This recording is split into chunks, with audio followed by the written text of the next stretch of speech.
Good evening, everybody. Are we ready here? We have last grabs to fill up the plate. Welcome, everybody, to the Maimonides Fellowship 2014 fall semester graduation. Before I start talking about myself, I want to just thank all the parents who came out tonight. I know it's hard. Some people don't have their parents here. They live in North. But it's very much appreciated by your children, and it means a lot because showing interest for what goes on in campus life is a pretty serious thing. There's a lot that goes on campus.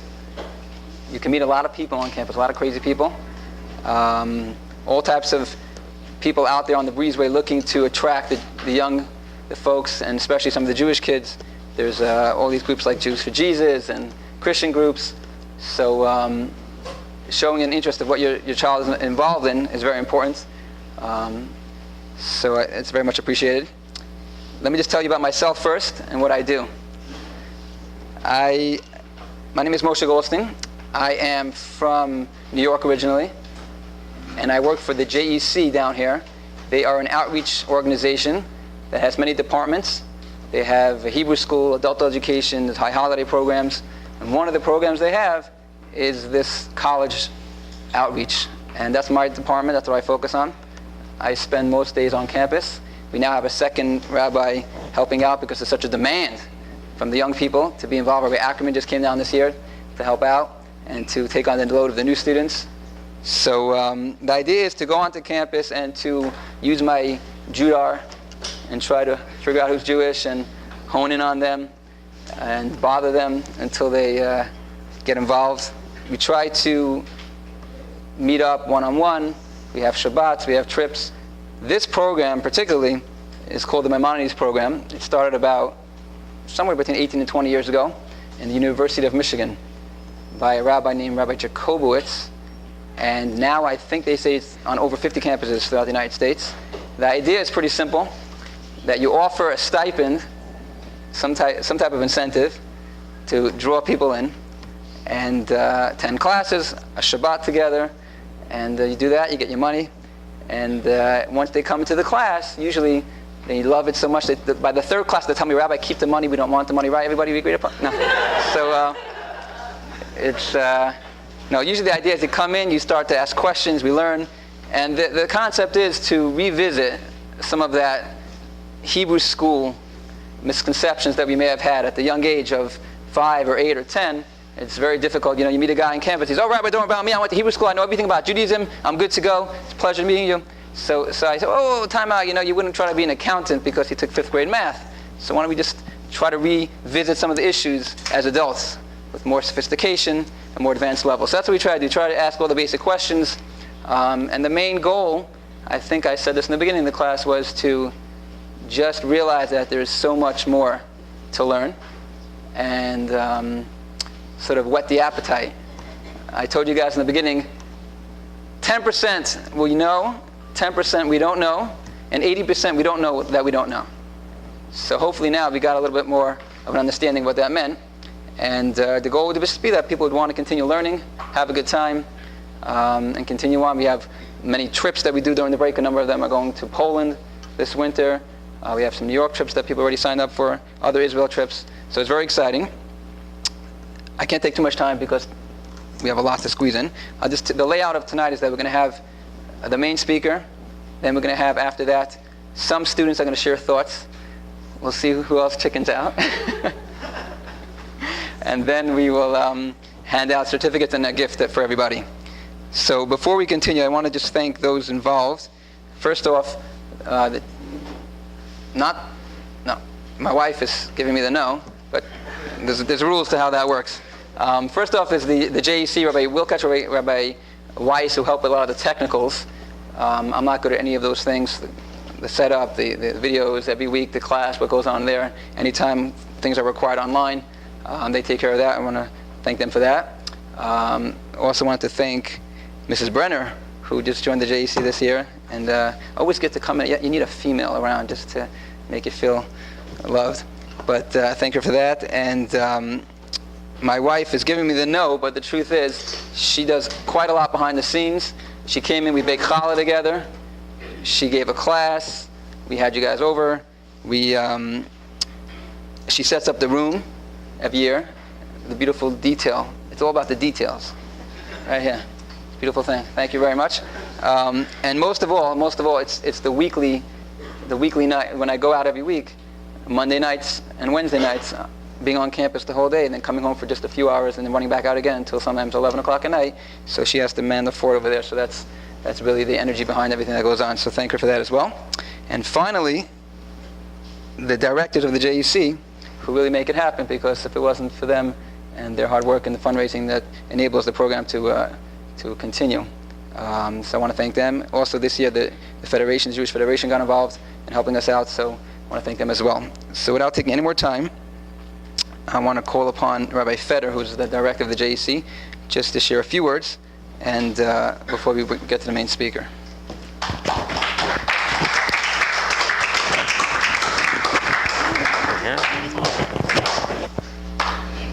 So I'd like to echo Rabbi Goldstein's sentiments with all the thank yous to the rabbis and Mrs. Brenner behind the scenes. And we just need a big thank you for Rabbi Goldstein.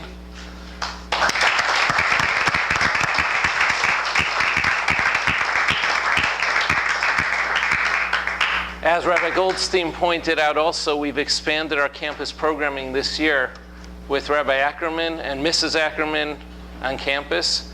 We thank you, and we thank our board member and sponsor who helped make that happen, Joy Binkovitz. Thank you, Joy. And we're also privileged to have another couple, the Cohns, who joined us from Hollywood, who also enabled that program to happen, so thank you.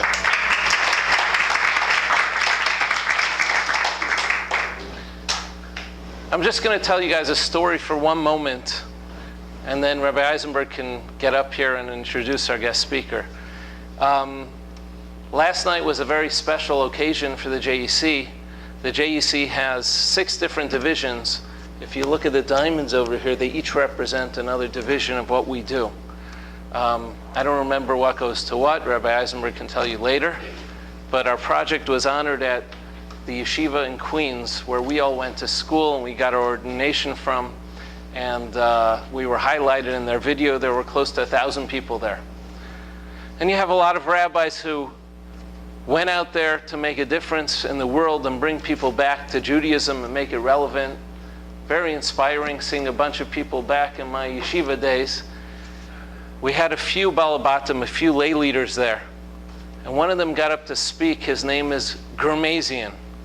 If you've ever heard of the Mall of America, they own the biggest mall in the world. Bloomington, Minnesota. Okay.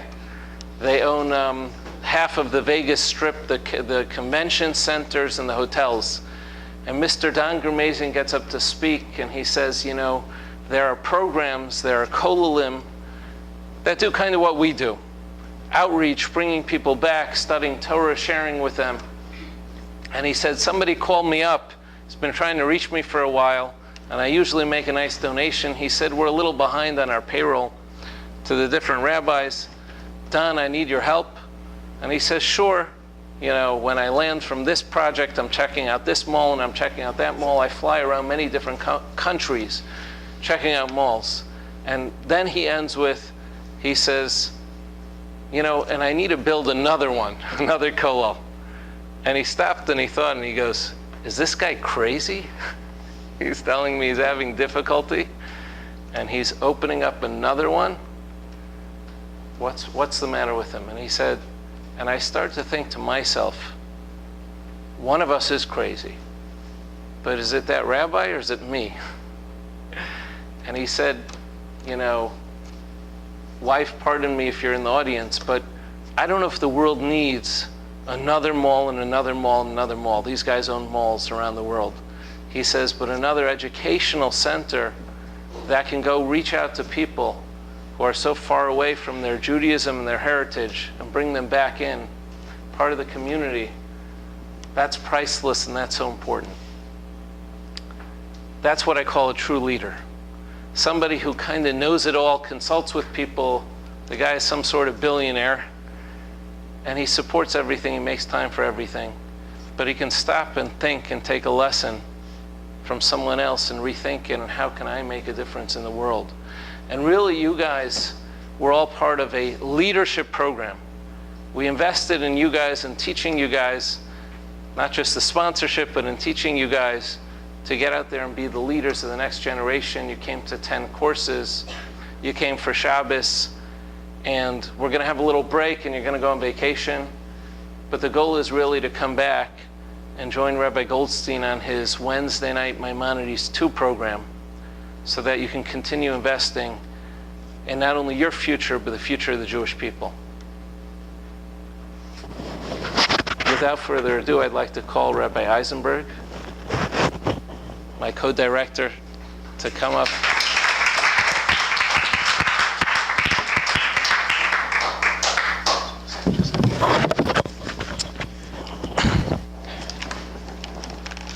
There's no greater pleasure than being the guy who's called up by the guy who's called up by the guy who's called up to call up the next guy. I did have a few things I wanted to say. Maybe I'll scratch those. But I will say 2 points.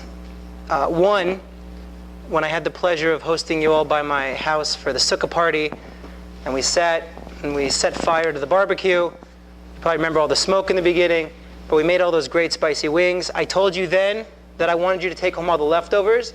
You didn't. They're outside. After the program, I froze them. You will eat those spicy wings. But in all seriousness, the truth is, I grew up a lot like everyone here. A very secular Jew with little knowledge of my heritage at all. And it wasn't until I'd say I was 16, nearly 17 years old, that I started studying and learning a little bit about what Judaism is. I'm hoping that some of you guys here have seen some of the same things that I saw and are now experiencing what Judaism has to offer, the meaning in life that you can't find anywhere else. And I will definitely tell you that the more you continue, the better it gets. It doesn't get any worse. It gets a lot better. So I certainly hope to echo what Rabbi Feder said, that you grasp onto that opportunity to learn more, because it will enhance your lives like you can't imagine. So now let me just introduce our guest speaker here tonight. His name is Ephraim Sobel. And the reason why he is the speaker tonight is that there was one Shabbos where my in-laws were nice enough to fly my wife and 2 of my kids to Israel and leave their favorite son-in-law back in Florida with the other 2 kids. Choose your in-laws wisely. But anyway, so I decided to spend Shabbos in Hollywood because there was a guest speaker from Eshat Torah. His name's Ken Spiro, and he was in town. So, Saturday morning, I took my 2 boys, and we went to the shul, Eshat Torah. And I got there very early, because I always get everywhere very early. And there was a class going on. And there was a man speaking who I never heard of, Ephraim Sobel. And I sat down and was shushing my kids. And I was blown away by the class. There was, give or take, between 50 and 100 people there, of all different backgrounds. I'm talking about from secular to religious, and he managed to get up and give a class on the weekly Torah portion, which was dynamic, and everyone there was just soaking it up, and everyone had something to gain. And after I heard him speak, I said, okay, this guy's got to speak for us. So he's here tonight. A little background about him: he lived in Manhattan and founded a law firm there. Was there for a number of years with his family. He eventually moved down here to Florida to embark on a career in real estate, investment, and property management. And he's a very big, enthusiastic supporter of the study of Torah, of teaching Torah and studying Torah. So much so that he was a founder of an organization called the Project for the Advancement of Torah in Hollywood, where he lives. He has a weekly new e-publication called the 2 Minutes of Torah. He's written books called Sobel Says. While he has no rabbinical training, I can promise you that he has a tremendous amount to offer. So without further ado, I'd like to introduce Ephraim Sobel, and you are in for a treat.